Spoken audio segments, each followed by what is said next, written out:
Chers abonnés des Plumes Conscientes, voici un excellent livre que nous offre Pichi Banda.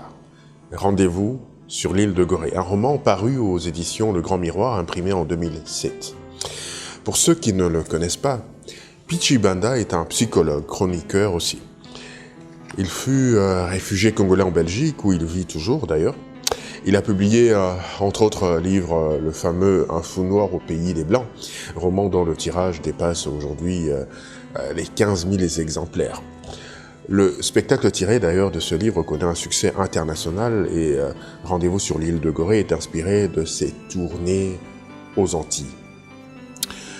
Willy et Allegra, ce sont les principaux personnages de ce roman.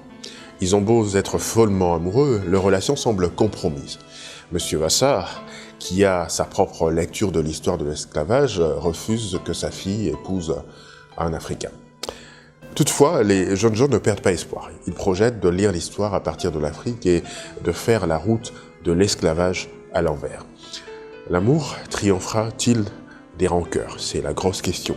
Et c'est la trame de l'histoire, justement, que je vais vous laisser découvrir. Mais du moins, ce livre a le mérite de capter l'attention du lecteur, si bien qu'on n'a pas envie d'arrêter, même si on a autre chose à faire, car Pichi Banda est un auteur qui décrit toujours la réalité avec beaucoup d'authenticité, sans perdre son humour légendaire. C'est un auteur à découvrir. Comme dans son livre intitulé Un fou noir au pays des Blancs, ce livre est une très belle découverte. Je vais vous lire un extrait. Je me souviens d'un long voyage en train, en bateau, et encore en train. Dans chaque gare que nous atteignions, les gens viennent nous vendre de la nourriture. S'ils ne sont pas là, tout simplement pour assister au spectacle que représente ce fameux passage du train. Dans la savane, nous voyons courir des antilopes intriguées et prêtes à détaler à l'approche d'un félin. Dans la forêt, les spectacles des singes acrobates nous émerveillent. Quand le train passe au-dessus d'un pan, nous pouvons contempler les jets d'eau lancés par les hippopotames. Lorsqu'après une semaine de voyage, le fleuve est remonté, j'éprouve un sentiment de fierté, content de voir de visu les éléments que j'avais éludés à l'école.